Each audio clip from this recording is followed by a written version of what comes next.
السلام عليكم، ازيكم عاملين ايه؟ يا رب تكونوا بخير ان شاء الله. باذن الله النهارده هنعمل مع بعض طاجن المكرونه بالفراخ. عملناه مع بعض قبل كده باللحمه وكان تحفه.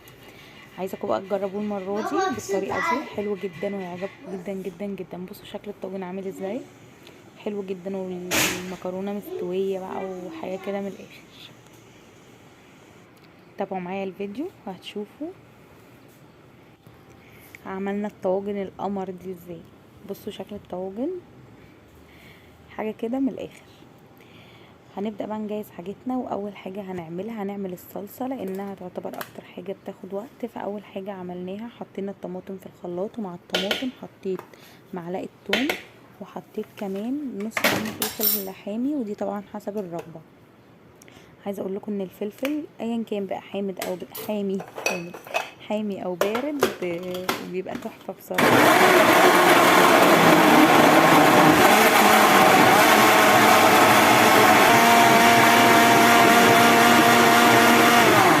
هبدأ بقى اجهز الخضار بتاعي. انا هستخدم بصل، فهقطع بقى البصل بتاعي كده قطع صغيرة. البصل ده هستخدم منه للفراخ، لتعصيقة الفراخ، وكمان هستخدم حبة صغيرين خالص للصلصة.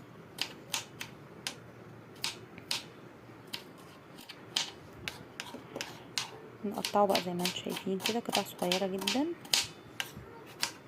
ممكن كمان نقطعه اكبر من كده للفراخ. انا بحب البصل كده يبقى باين في الحاجة بتاعتي. وهقطع كمان هقطع بقى قرن الفلفل الحامي ده للفراخ. هبدأ بقى دلوقتي اجهز الصلصة. احط زيت على النار في الحلة كده، اسيبه يسخن كويس. هنزل بحبة بصل صغيرين خالص، وهنبدأ نقلب البصل كده شوية. اول ما احس ان البصل بتاعي بدأ يدبل هعمل لكم طاجن اكون طبعا مجهزة الصلصة، وهنزل بيها على طول على البصل.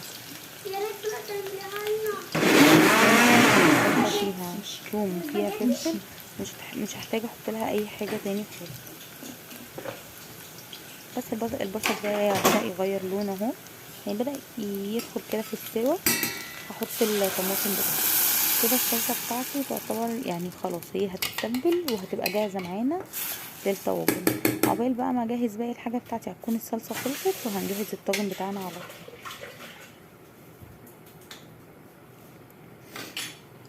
هبدأ بقى احط التوابل بتاعتي على الصلصة. هحط فلفل، هحط كمون، هحط ملح.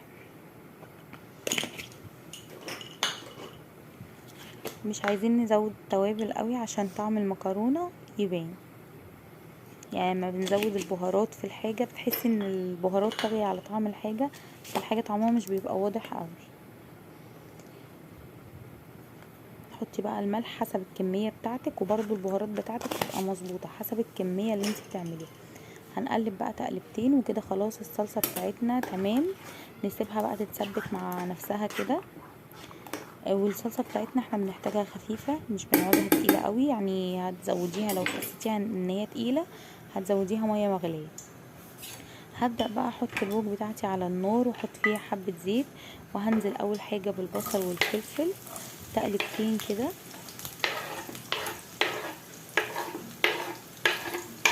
مجهزة كمان فلفل رومي بس ده هحطه في الاخر.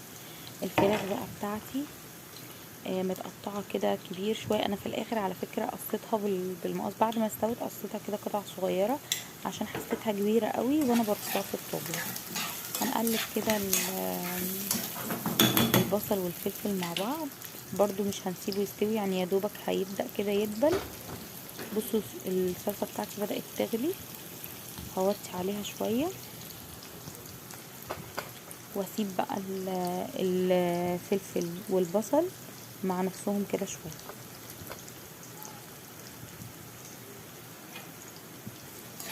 اول بقى ما احسهم بدأوا يدبلوا كده هكون مجهزة طبعا الفراخ بتاعتي، بكوني غسلاها ومصفياها كويس من المية عشان ما تبقاش زفرة.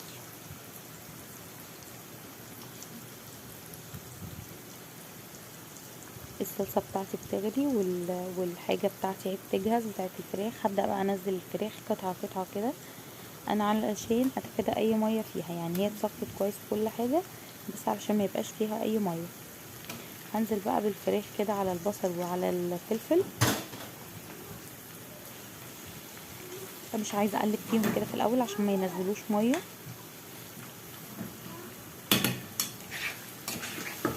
اول ما احس ان هي بدات تغير كده لون هقلبها تقليبه بسيطه واسيبها شويه وبعدين ارجع لها تاني.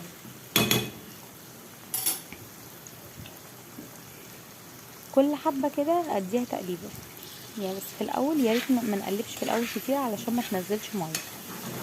بصوا ما نزلتش ميه ولا اي حاجه دلوقتي. بنقلبها كده تقليبه ونسيبها ونرجع تاني. اسهل حاجه ممكن تتعمل واسرع حاجه طاجن الفراخ، طاجن المكرونه بالفراخ وطاجن اللحمه بالفراخ من غير بقى حوارات كتير. سهل كده وسريع وخفيف. حطينا واحده مرقه دجاج واحط بقى البهارات بتاعتي. حطيت كمون واحط فلفل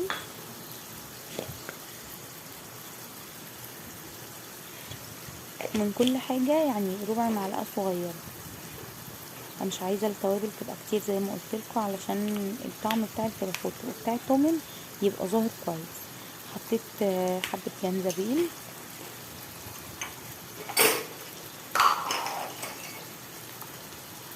وهبدا بقى وحطيت عود قرفه وهقلب بقى كده تقلبتين واسيب الفراخ بتاعتي تستوي كويس.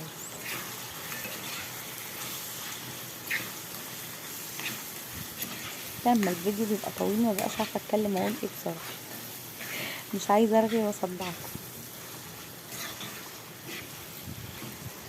بس كده بصوا الحاجه بتاعتي هتستوي بقى مع بعضها كده. مش هنحط لها اي حاجه يعني، هي مش تحتاج ميه ولا تحتاج اي حاجه خالص. هحط حبه سماق بيبقى تحفه بصراحه في كل حاجه، بيدي مزازه كده للاكل وطعمه حلو. هقلب بقى كده كمان تقليبه واسيبها بقى تستوي براحتها. وهبشر بقى على الصلصه بشرة كده جوز الطيب بتدي ريحة تحفة للأكل. ويعني بصوا بصراحة جميلة، بحسها بتفرق جامد يعني في الأكل. وهبشر برضو حاجة بسيطة منها كده على الفراخ.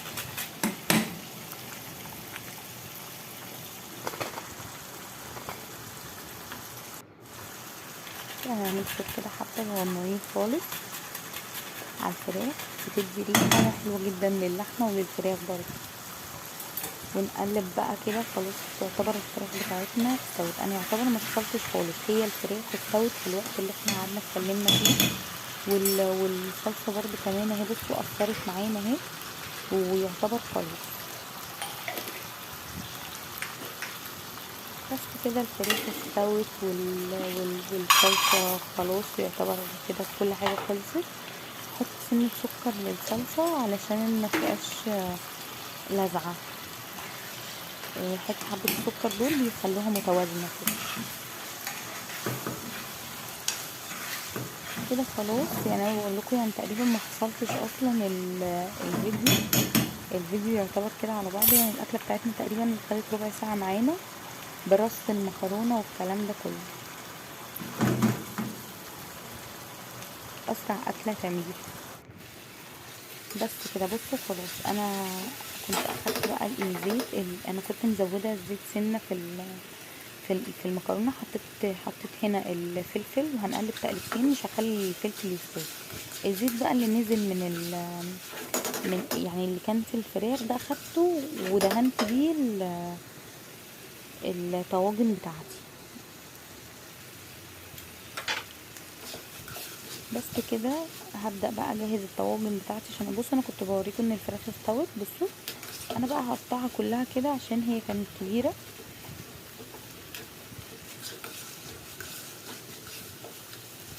وعشان ما تبقاش كبيره قوي على الشوكه وكده، يعني الحته تبقى على قد الشوكه. هدهن بقى باقي الطواجن بتوعي. بصوا الصلصه خلاص خلصت اهي، انا كنت زودتها حبه ميه على فكره. هدهن بقى الطواجن كده وهبدا ارص الطواجن بتاعتي. انا مجهزه كيس مكرونه، اي نوع مكرونه عندك، مكرونه قلم، اي نوع بقى مكرونه بحب تستخدميه. اول حاجه هنزل بالفراخ كده على الطواجن هنقسم كده زي ما احنا حابين. زي ما قلت لكم حسيتها كبيره وقطعتها بالمقص كده عشان كانت سخنه اهو زي ما انتم شايفين كده. وهبدا بقى احط المكرونه. ما تخليش المكرونه ماليه الطاجن قوي لان المكرونه لسه هتفرش كده، لسه هتستوي وتتنفخ كده فهتملى الطاجن، فما ملاش الطاجن على الاخر. كيس المكرونه عامل معايا الطواجن اللي قدامكم دي. الطاجن ده متوسط والطواجن دي طواجن صغيره على قد الفرد. وهكون بقى الصلصه بتاعتي جهزت كده. هبدا بقى اسقي الطواجن بتاعتي. هخلي الطاجن الصلصه بتاعت الطاجن مغطيه المكرونه او زي ما انتم شايفين. بصوا المكرونه باينه، هغطيها سنه كمان علشان تستوي حلو. بالطريقه اللي انتم شايفينها دي اسرع طريقه للطواجن بصراحه بقى، ولا تقعدي تسلقي مكرونه ولا تقعدي تعملي 100 حاجه في نفس الوقت. كل حاجه كده مع بعضها وسهله جدا. بس كده في الوقت ده بقى تكوني مسخنه الفرن بتاعك كويس جدا علشان الطاجن يدخل على الفرن سخن. وانا كمان بحب احطه على الشبكه، ما بحبش احطه تحت. هبدا بقى اغطي الطواجن بتاعتي بورق الفويل بالطريقه اللي انتوا هتشوفوها دي. سهله جدا اهي، مش بياخد وقت معايا خالص في التسويه. ما بتغطى كده الغطا ده بيحبس البخار. لو عندك طواجن بالغطا ممكن تدخليها بالغطا. انا كان عندي طواجن بالغطا بس اتكسروا بقى كلهم يعني، فاللي موجود بيفيد. بس كده هعمل باقي الطواجن بتاعتي وزي ما قلت لكم الفرن يكون شغال. وهدخلهم الفرن على درجة حرارة عالية على الشبكة. بياخدوا بالظبط تلت ساعة نص ساعة بيكونوا مستويين وزي الفل. لو حابة بقى تدي الطاجن بتاعك وش بعد ما يستوي تشيلي الفويل وتحطيه تحت الشواية. بس انا بحبه كده وبحسه كده حلو جدا ومش محتاج اي حاجة عشان كمان ما ينشفش معاكي. هبدأ بقى بصوا اسلك كده الطاجن من الجناب وهقلبه في طبق.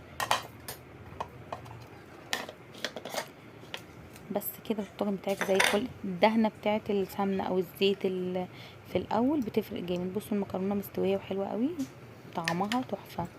والله جوعت، منظره بس كده يجوع. جربوا بقى الطاجن ده وان شاء الله باذن الله يعجبكم. ما تنسوش تعملوه بالطريقه دي، حلو جدا. بصوا البصل وكل حاجه باينه ازاي، طعمه تحفه. جربوه هيعجبكم ان شاء الله، واستنى رايكم. وما تنسوش تعملوا لايك وشير وسبسكرايب وتفعلوا زر الجرس علشان يوصل لكم كل جديد من مطبخ آية. احسن طاجن. السلام عليكم ورحمة الله وبركاته. بصي اهو بابا كسبت علم.